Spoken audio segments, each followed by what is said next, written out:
Jawa Tengah sekitaran tahun 2015. Perkenalkan, namaku Yuda. Aku dan beberapa temanku ingin sekali datang ke sebuah festival keagamaan yang setiap tahunnya selalu menjadi buah bibir masyarakat, khususnya di daerah Jawa Tengah. Dan yang seperti yang sudah-sudah, acara itu pun menjadi magnet yang membuatku tertarik untuk datang. Melihat dari sosial media, prosesi acara yang dilakukan, keramaian, serta kemeriahan dan lampion yang terbang di malam hari membuatku ingin sekali datang berkunjung. Tujuannya tidak lain, ya untuk mengabadikan momen tersebut dalam kameraku. Jadi aku itu suka sekali dengan mata kuliah fotografi. Kebetulan dosenku pun memberikan tugas untuk datang di acara tersebut. Ya memang sebenarnya tugas ini tidaklah wajib. Bagi yang tidak ingin datang pun tidak apa-apa. Tetapi nilai tambahan yang lumayan akan diberikan kepada siapa saja yang datang dan berhasil mengabadikan momen perayaan itu.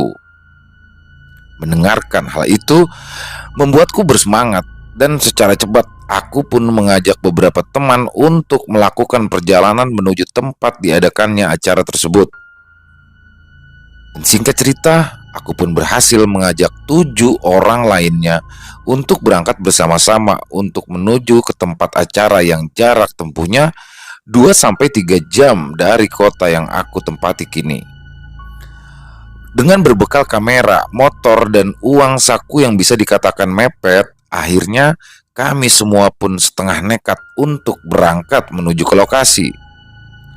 4 motor berjalan bersamaan kala itu, bertolak dari kos-kosanku. Aku pun satu motor dengan Aji. Lalu ada Edi, Wisnu, Arman yang berboncengan dengan Ririn, Farah, dan Ica. Kami semua sepakat untuk berangkat saat sore tiba, sekitar pukul 3 sore. Di saat matahari tak terlalu lagi panas menyengat. Waktu tempuh 2-3 jam perjalanan, diperkirakan kami akan sampai di tujuan menjelang maghrib.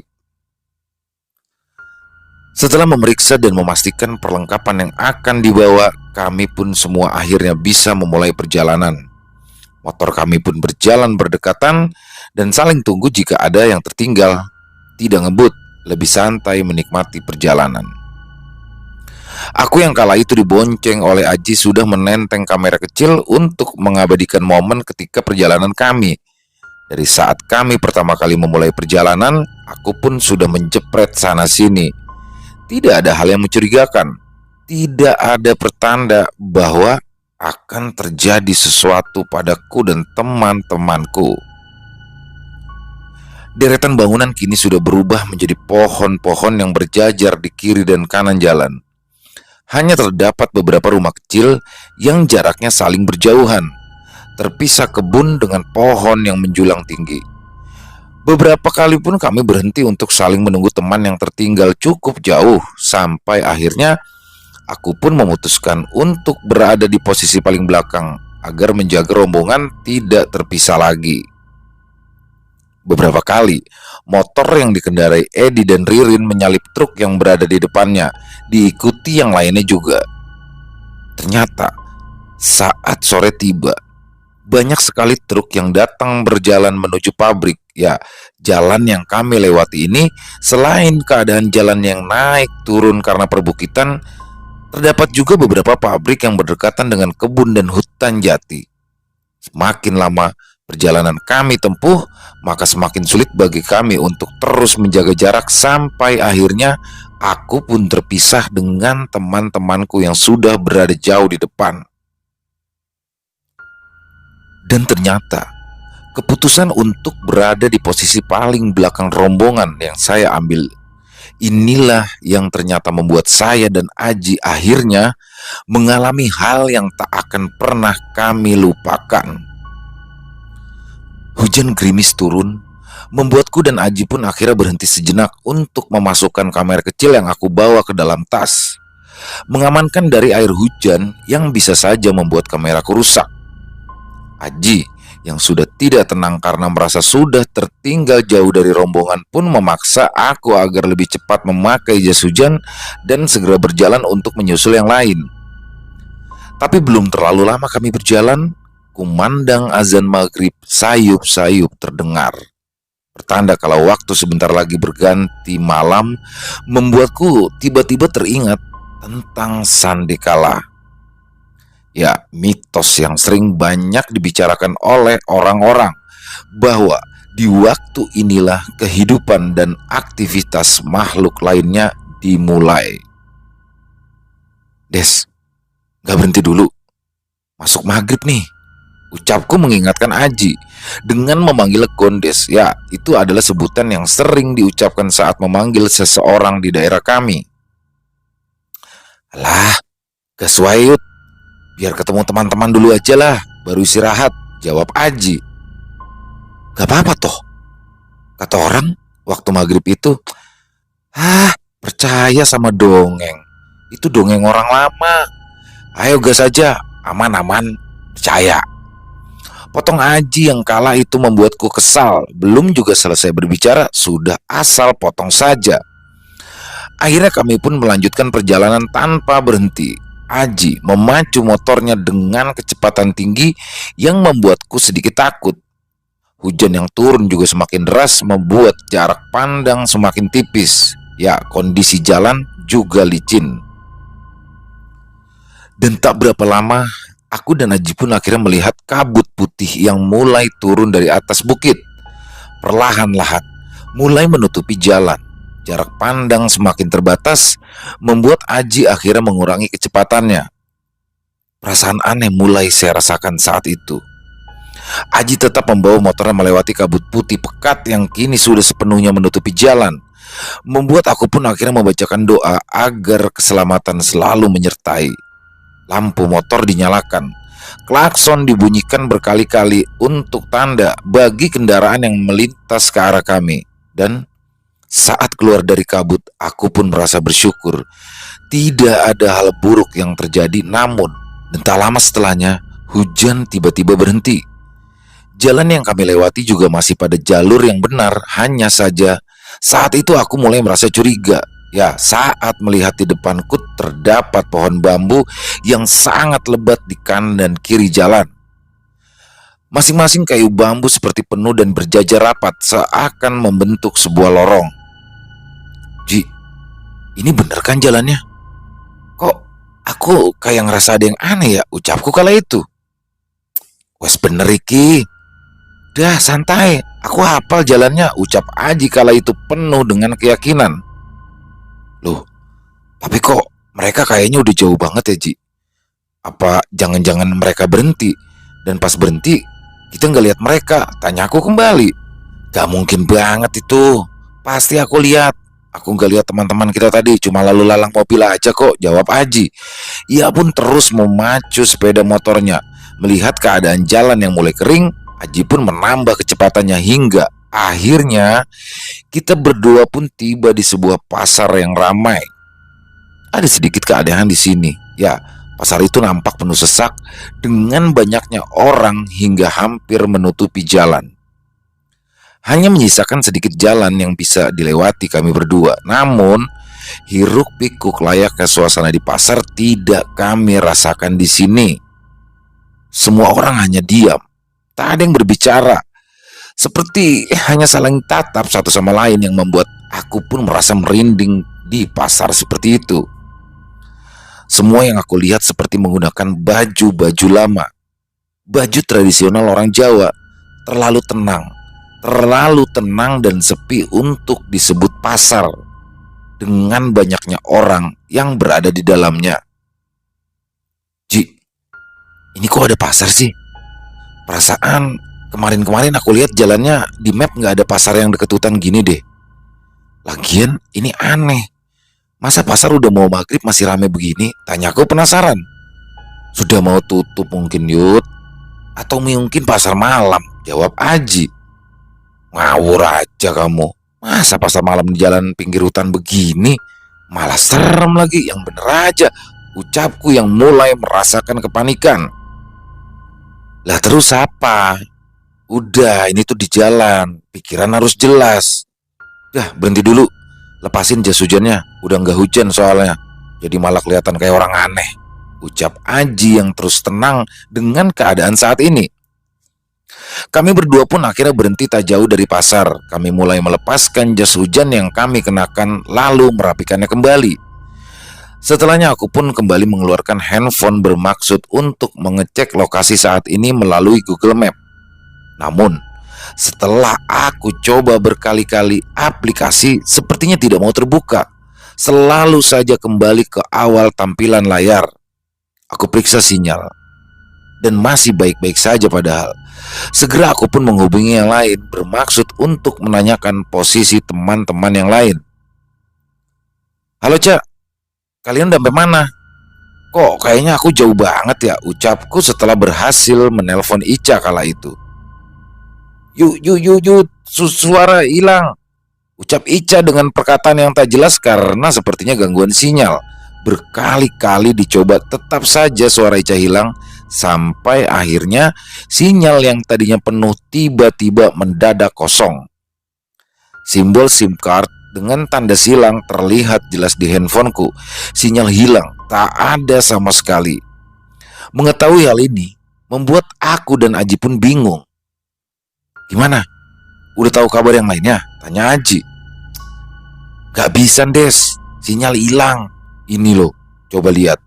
Nah, punyamu gimana? Ucapku kala itu memerintahkan Aji untuk segera mengambil handphone di dalam saku celananya. Dan setelah melihat layar handphonenya, jawabannya sudah bisa dilihat dari ekspresi wajah Aji. Gak ada sinyal juga ya? Kok aneh? Providermu beda gak sama punyaku? Tanyaku yang dibalas anggukan oleh Aji. Kami berdua pun akhirnya terdiam sejenak sampai akhirnya Aji pun menanyakan sesuatu. Jam berapa sekarang? Tanya Aji. 18.18 Ji, jawabku kala itu sambil melihat jam yang ada di layar handphone. Yaudah, kita makan aja dulu. Mulai lapar nih Yud, ucap Aji sembari menunjuk sebuah warung yang berada di seberang jalan. Melihat hal tersebut, aku pun segera mengikuti Aji yang kala itu menuntun sepeda motornya ke arah warung kecil tersebut. Dari luar, harum bau masakan tercium membuat siapa saja yang datang pasti akan merasakan lapar. Warung kecil itu bersih, dengan tembok berwarna putih, kusen kaca dan pintu berwarna merah bata, namun di dalam warung itu tak ada yang menyambut. Hanya sedikit makanan yang kala itu terpajang di etalase. Belum matang sepertinya Ji, masa mau nungguin? Kasihan yang lain loh, ucap aku kala itu merayu Aji untuk segera melanjutkan perjalanan. Mau makan apa Mas? Tapi maaf, lauknya belum datang semua, ucap seorang perempuan yang membuat aku pun terkaget karena tiba-tiba saja berada di depan kami. Selain kaget dengan kedatangannya yang tidak kami sadari, aku pun juga kaget dengan paras perempuan itu. Ia cantik, manis, ayu, menggunakan kebaya berwarna hijau dan jarik ukir batik berwarna coklat gelap. Kulitnya kuning langsat dan rambutnya digerai panjang lurus. Perempuan itu pun tersenyum ramah pada kami berdua dengan bibir tipisnya. Oh, gak apa-apa Mbak, belum matang juga saya tungguin kok, ucap Aji sambil duduk dengan wajah yang terus menatap perempuan tersebut. Membuat aku pun ikut duduk sambil menggeleng-gelengkan kepala. Mbak, saya pesan kopi aja. Ada, ucapku. Kopi hitam adanya, mau? Balas perempuan itu. Oh, mau, saya mau Mbak. Sama habis hujan gini, enaknya mie rebus campur telur ya. Ada nggak Mbak? Timpal Aji sambil matanya terus menatap perempuan itu. Aku pun menyikut perutnya. Sampai tidak terasa aku sikut. Wonten Mas, ada itu semua. Masnya mau mie juga? Tanyanya lagi. Boten Mbak, kopi saja, jawabku. Perempuan itu pun lalu segera berlalu ke belakang membuat apa yang barusan kami pesan. Saya pun masih duduk sembari melihat-lihat di sekitar. Di dalam warung ini hanya ada kami berdua. Rasa cukup aneh karena bau masakannya akan menarik siapapun yang melintasi di depannya. Tapi kenapa semenjak kedatangan kami tak ada satupun orang yang masuk ke dalam warung ini? Tak ingin berpikir macam-macam, aku pun mencoba mencari cara agar bisa menghubungi teman-teman yang lainnya. Tapi berkali-kali dicoba, sinyal handphone tak juga muncul. Mungkin sinyal terganggu oleh bukit dan tebing tinggi di sekitaran kami. Ci, gak usah lama-lama ya. Habis makan langsung gas aja, ucapku kala itu. Iya, paling mereka juga sekarang lagi makan. Katamu tadi suruh istirahat waktu maghrib. Ya udah, kita santai dulu beberapa menit. Lagian Mbak ayu loh, jawab Aji. Halah, gak bisa apa kelakuan buaya rawamu hilang dulu. Gak bisa lihat perempuan cantik sedikit, bawaannya mepet terus, balasku. Naluri bro, balas Aji.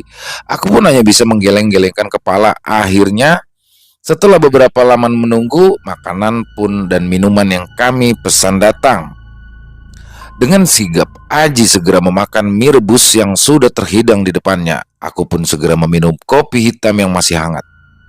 Dari baunya, mie yang dimakan Aji terlihat cukup enak, tapi aku tidak ingin makan karena menurutku akan membuat perut menjadi tidak nyaman saat masih dalam perjalanan. Jadi ya cukup dengan kopi saja. Rasanya juga enak, tidak begitu pahit, manisnya juga pas. Waktu pun terus berjalan, setidaknya itulah yang aku rasakan. Makanan sudah habis dan kami pun bersiap untuk melanjutkan perjalanan. Satu hal yang kami terlambat untuk sadari. Setelah menyajikan makanan tadi pada kami, aku tidak melihat lagi perempuan tersebut. Suara berisik di dapur tanda orang sedang memasak pun juga tidak kami dengar. Ji, ini orangnya kemana ya? Mau bayar ini, ucapku. Ya iyalah, masa asal pergi aja Yud, ngawur, jawab Aji lantang. Mbak, mau bayar mbak, lanjut Aji setengah berteriak memanggil si penjual. Tapi tak ada respon apa-apa yang didapat. Berkali-kali dipanggil tak ada yang datang. Kesal karena sudah menunggu cukup lama, Aji akhirnya bangun dari duduknya bermaksud untuk masuk ke dalam dapur, memanggil perempuan penjaga di warung. Saat itu aku masih duduk sembari terus mengamati sinyal handphone yang diletakkan di meja. Sampai akhirnya tiba-tiba aku merasakan ada hal aneh saat melihat jam yang berada di layar handphone. Terus aku perhatikan, dan semakin diperhatikan membuat aku pun semakin kaku. Terdiam tak bisa berucap. Kulihat jam tangan saya, memastikan apakah yang saya lihat ini salah atau justru memang ada keanehan yang terjadi. Tampak jelas jam tanganku menunjukkan waktu yang sama persis dengan jam pada handphone. 18.18. Angka tersebut yang terlihat pada handphone, sedangkan angka itu juga yang ditunjukkan jarum jam pada jam tangan analog yang aku gunakan. Masih sama persis saat pertama kali kami masuk warung ini. Dan hal lain yang membuat aku pun semakin takut, jarum jam yang menunjukkan detik tidak bergerak sama sekali, seperti baterai jam yang habis. Mungkin waktu seperti berhenti sedari tadi. Dan menyadari hal aneh ini, aku pun berniat untuk memanggil Aji. Namun belum juga aku sempat memanggil namanya, hal lain yang membuat aku semakin takut, jarum jam yang menunjukkan detik tidak bergerak. Yud, astagfirullah Yud, teriak Aji yang membuat aku pun langsung berlari ke arahnya. Apa Ji, ada apa? Teriak aku panik melihat ekspresi ketakutan yang tergambar jelas pada wajah Aji. Aku pun langsung masuk melalui pintu dengan tirai separuh terbuka. Aji terduduk lesu di pojokan. Wajahnya menatap ke langit-langit warung. Matanya terbelalak seperti melihat sesuatu yang mengerikan. Cepat-cepat aku juga mengarahkan pandangan. Aku lihat ke arah Aji melihat. Dan seketika itu nafas saya merasakan sesak yang membuatku sulit untuk mengaturnya. Kini aku dan Aji melihat dengan jelas tubuh perempuan itu tergantung di langit-langit warung. Lehernya terikat tali tambang berwarna coklat yang dikaitkan di sela-sela bambu yang menjadi atap warung itu. Setengah wajahnya sudah hancur, kakinya menghitam, begitu juga dengan tangannya. Bau busuk tiba-tiba menusuk penciuman kami berdua, membuat nafas semakin sesak. Tak ingin berlama-lama, aku pun langsung menarik tangan Aji membuatnya terbangun lalu bergerak berlari mengarah ke pintu keluar. Tak lupa kami mengambil barang-barang yang tertinggal, memakai jaket dan perlengkapan berkendara. Satu hal yang semakin membuat aku yakin jika kami berdua berada di kondisi yang tidak jelas. Pasar yang lokasinya beberapa meter dari warung nampak sepi, tidak ada tanda-tanda kehidupan di dalamnya. "Yud, ayo buruan naik!" teriak Aji yang terlihat sudah bersiap di atas motornya dengan mesin yang sudah menyala. Aku pun segera naik. Apa yang barusan dilihat hanya bisa disimpan terlebih dahulu, tak bisa diceritakan pada Aji. Sepeda motor segera melaju meninggalkan tempat tersebut. Merasa penasaran dengan warung dan pasar tadi, aku pun memberanikan diri untuk melihat ke arah belakang. Entah mataku yang salah atau apa yang kini aku lihat nampak. Saat itu perempuan itu berdiri di depan warung dengan kondisi saat tergantung tadi. Ya, menatap ke arah kami dengan senyum kecil di wajahnya yang sudah setengah hancur. Tak lama kemudian ia pun membungkukkan tubuhnya seperti memberi hormat pada kepergian kami. Entah apa maksudnya. Yang jelas melihat hal itu pun nafasku semakin terengah-engah. "Yud, tenang Yud, tenang. Pokoknya kita fokus lihat ke depan. Jangan lihat ke belakang, udah nggak beres ini," ucap Aji yang kini telat memberikan perintah kepadaku yang sudah terlanjur menyaksikan kengerian yang ada. "Yud, atur nafas Yud. Yakin kita pasti bisa keluar dari sini," ucap Aji kembali mencoba terus menenangkan. Namun semakin terus dicoba hasilnya tetap sama. Nafasku masih terengah-engah. Aku belum bisa menenangkan diri. Masih terus terbayang dengan apa yang barusan dilihat. Ku coba memejamkan mata, mencoba untuk bisa lebih tenang. Sesaat aku bisa merasakan aliran nafas sedikit bisa diatur. Perlahan ku buka mataku dan hal yang tak diinginkan itu terjadi.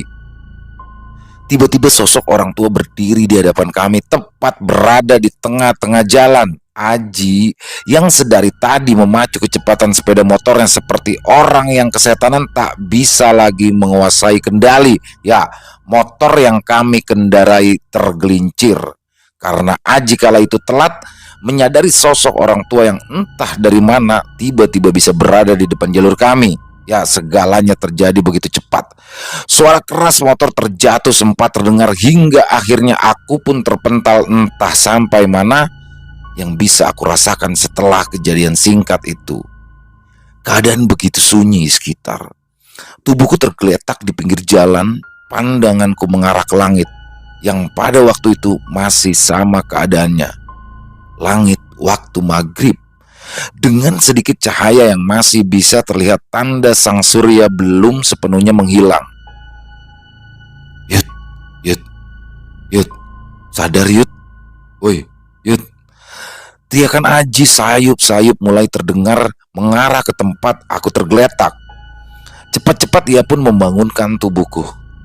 Hati-hati Yud, hati-hati dulu Yud," ucap Aji panik. Kemudian Aji membantuku bangun. Aku pun terduduk, diam, mencoba mengamati sekitar. Tak ada apapun yang aku temukan selain Aji dan tepi jurang yang berada persis ada di depanku. Kaki kananku masih menggantung di bibir tebing, sedangkan bagian yang lain masih aman. Tinggal sedikit lagi, mungkin saja aku akan jatuh ke dalam jurang. Dan entah apa yang akan terjadi nantinya. Aku tak mau memikirkannya saat itu. Aji pun menarik tubuhku terlebih dahulu menjauh dari tepi jurang. Dan setelah merasa cukup aman, Aji pun meninggalkanku. Untuk segera ia mengambil sepeda motornya yang tergeletak tak jauh dari tempatku. "Yud, kamu gak apa-apa kan? Ada yang luka gak? Maaf banget ya.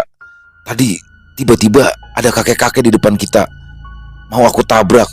Aduh, tapi aku sepertinya hantu," ucap Aji sambil terus memeriksa motornya. Aman Ji, aman. Gak apa-apa. Kamu sendiri gimana? Terus motor gimana? Bisa jalan lagi nggak? Tanyaku kembali pada Aji. Starter mati. Tak coba engkol manual, ucap Aji terus mencoba menghidupkan motornya yang sempat terjatuh. Aku pun yang masih terduduk terus memeriksa kondisi badan, kondisi barang yang saya bawa. Ya, satu yang saya tahu, jam tangan yang kupakai kacanya mengalami retak dan aku pun bisa melihat dengan jelas. Jarum jam masih menunjukkan angka yang sama, menit yang sama, dan detik yang sama. Ya Allah, berikanlah keselamatan pada kami dan teman-teman. Berikanlah perlindungan, berikan jalan terang. Spontan aku bergumam lirih. Tiba-tiba terdengar suara deru sepeda motor, tanda mesin berhasil dinyalakan oleh Aji. Ia pun langsung menuntunku untuk menaiki motor dan melanjutkan perjalanan. Namun, kami berdua tiba-tiba tersentak kaget ketika melihat seorang kakek-kakek menggunakan baju serba hitam dengan rambut putih yang dibiarkan tergurai.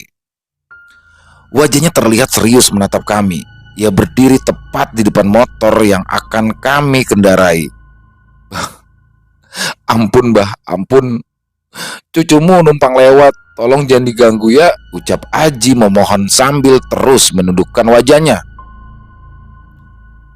Pelan-pelan Le, jangan buru-buru, nanti malah lewat jalan yang salah, ucap kakek itu dengan suara serak. Di persimpangan, jangan belok kiri, belok kanan sampai 4 kali, ucap kakek tersebut pada kami berdua. Kemudian beliau pun berjalan mengarah ke tempat yang sebelumnya kami lalui. Tubuhnya tiba-tiba perlahan menghilang tertutup kabut putih yang mulai turun dari bukit. Tak ingin berlama-lama, aku dan Aji pun segera bergegas melanjutkan perjalanan. Keadaan motor juga masih lumayan baik. Ya, hanya meninggalkan baret di sana-sini dengan kaca spion yang retak. Aku juga bisa merasakan kaki kiri masih terasa sakit. Mungkin karena terkilir. Sepeda motor pun berjalan dengan tenang. Tak seperti sebelumnya, kali ini Aji mengendarai motor dengan cukup baik, tidak tergesa-gesa. Meskipun aku pun tahu ketakutan masih menyelimuti kami berdua. Dan setelah 3 kali menemui persimpangan, 3 kali belok kanan, kami akhirnya menemui persimpangan terakhir. Saat itu jalannya bercabang 2. Kami berdua pun akhirnya sepakat untuk menuruti apa yang sudah disampaikan kakek-kakek tadi. Percaya dan menerima, entah apa nanti yang akan terjadi, kami berdua tidak pernah tahu. Tikungan terakhir yang kami lewati di jalan ini hanya kami berdua. Saat itu tidak ada kendaraan lain yang berlalu lalang, benar-benar sepi. Sampai akhirnya kami pun melihat kabut tebal seperti berkumpul sengaja menutup jalan yang ingin kami lewati. Bismillahirrahmanirrahim, ucap Aji yang aku ikuti. Setelahnya kami berdua pun berjalan menembus kabut itu dan akhirnya kami bisa melewatinya dengan baik. Sempat jarak pandang benar-benar tak terlihat. Hanya warna putih dan sedikit jalan yang bisa kami lihat kala itu.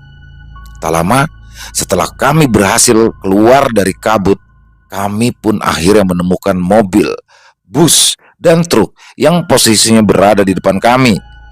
Jalanan tiba-tiba mendadak ramai dengan lalu lalang kendaraan lain. Aku pun segera menatap langit yang warnanya masih sama namun kini nampak lebih gelap. Ku coba lihat jam yang berada di tanganku. Kala itu waktu menunjukkan 18.30. Ya, jarum jam kembali bergerak.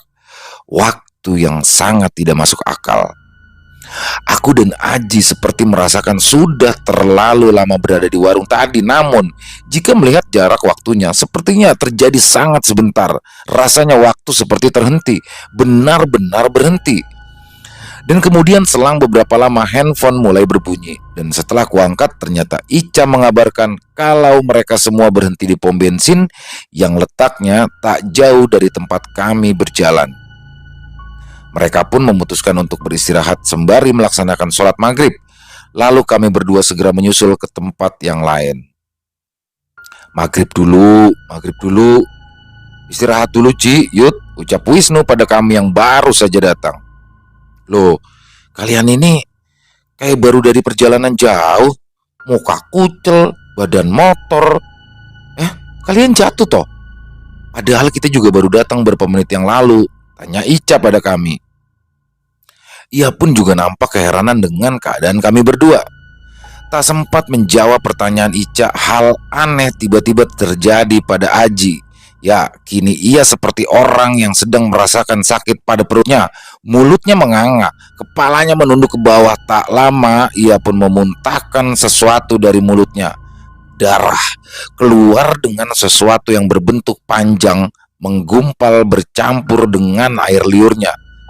Sesuatu itu jatuh tepat di depan kakinya, dan kami semua bisa melihat dengan jelas muntahan yang baru saja keluar dari mulut Aji adalah cacing yang sebagian sudah mati dan sebagian lagi masih bergerak-gerak, membuat yang lainnya terkejut dan menutup mulut masing-masing. Tak berselang lama, aku pun juga memuntahkan sesuatu dari mulutku. Ya, darah kental keluar dari mulutku, jatuh dan mengotori sepatu yang kupakai. Warnanya hitam pekat. Bau busuk menyeruak membuat semua teman kami saling pandang melihat keganjilan yang kami tunjukkan di hadapan mereka semua. Ya Allah, Yud, Aji, kalian kenapa? Tanya Farah setelah ia berteriak histeris melihat keadaanku dan Aji. Aku pun tak bisa menjawab apa-apa dan tiba-tiba tubuhku terasa sangat lemas. Melihat hal itu, beberapa teman kami pun langsung mencari bantuan, terutama Ica yang ternyata memiliki saudara yang rumahnya berdekatan dengan lokasi saat ini. Ica pun segera menghubunginya, meminta bantuan agar datang secepatnya. Aku yang terduduk lemas hanya bisa melihat kepanikan yang terjadi sambil sesekali ingatanku mengingat wajah gadis di warung tadi. Dan setelah beberapa menit berlalu, Aji dan aku pun hanya bisa terduduk lemas. Keadaan kini sudah jauh lebih kondusif. Dan tak lama berselang, Om dari Ica pun datang. Aku dan Aji pun menceritakan apa yang kami alami saat perjalanan tadi. Ya, saat kami berdua terpisah dari rombongan. Kamu masuk alam mereka, Le. Kamu makan apa yang disajikan mereka. Untung saja kalian bisa selamat. Nah, Om sarankan kamu tidak usah melanjutkan perjalanan ini. Untuk malam ini kalian semua tidur di rumah Om. Nanti saya akan minta bantuan Mbah yang jadi tokoh masyarakat di tempat kami. Kamu dan temanmu itu harus dibersihkan agar tidak ada malapetaka yang terus mengikuti kalian, ucap Om dari Ica yang dikenal dengan nama Om Lasno. Dan akhirnya kami pun sepakat untuk menginap di rumah Om Lasno, sepakat untuk diobati oleh Mbah yang diceritakan oleh beliau, dan kami juga sepakat untuk tidak melanjutkan perjalanan. Ada hikmah yang bisa aku ambil di sini, bahwanya hanya cukup sesaat kita berhenti saat pergantian waktu maghrib, mendengarkan kumandang azan sebentar, lalu mencari tempat untuk beristirahat di kala petang datang. Hanya menuruti tradisi yang ada, hanya cukup meluangkan waktu sebentar saja, itu semua demi keselamatan. Pikiranku pun terus menerawang membayangkan kemungkinan-kemungkinan yang bisa saja terjadi kala saya dan Aji terpisah dari rombongan. Peristiwa yang tidak akan pernah saya lupakan dan menjadi pelajaran penting dalam hidup saya. Kadang hal yang tak masuk akal bisa saja terjadi, dan tak jarang nyawa bisa melayang karena sikap yang tak peduli. Padahal sedikit saja kita menghormati dan melakukan apa yang dipercaya oleh masyarakat sekitar, itu sudah cukup dan bisa mencegah kita dari malapetaka yang bisa saja datang sewaktu-waktu. Maghrib sek le, wes wayahe madeg. Mungkin kalimat barusan terasa ringan, tapi makna di dalamnya sangatlah dalam. Mengingatkan kita untuk berhenti sejenak dari segala aktivitas, mendinginkan kepala, mengistirahatkan semua, lalu kembali sebentar kepadanya. Selesai. Ya, itu saja teman-teman, luar biasa, cerita yang luar biasa. Jadi banyak sekali hikmah baik yang bisa kita ambil dari dalam cerita ini. Dan apabila ada yang buruk, tolong dibuang. Dan saya memohon maaf apabila dalam menceritakannya tadi ada kesalahan dalam berkata-kata, mohon dibukakan pintu maaf. Dan selanjutnya untuk teman-teman yang mungkin punya pendapat lain, silakan bisa tulis di kolom komentar ataupun hanya untuk sekedar menyapa, kami akan balas satu persatu insya Allah. Dan yang suka dengan ceritanya bisa diklik tombol jempolnya, tombol like-nya. Dan yang belum subscribe, silakan bisa diklik tombol merah subscribe-nya agar teman-teman selalu mendapatkan notifikasi dari konten-konten yang akan kami upload selanjutnya. Nah, di akhir kata kami memberikan sedikit kesimpulan, jika maghrib, usahakan berhentilah sejenak dari aktivitas. Karena menurut budaya di Indonesia, khususnya di Jawa, di maghrib itulah makhluk-makhluk tak kasat mata mulai melakukan eksistensinya. Dan itu saja, sekali lagi saya Ilo minta maaf apabila ada kesalahan dalam berkata-kata, dalam menyampaikan ceritanya. Sampai jumpa lagi di konten-konten kami selanjutnya yang pasti tidak kalah horornya. Masih bersama saya Ilo, Extreme Movie. Salam sehat, sukses selalu untuk kita semua. Amin, amin, ya robbal alamin.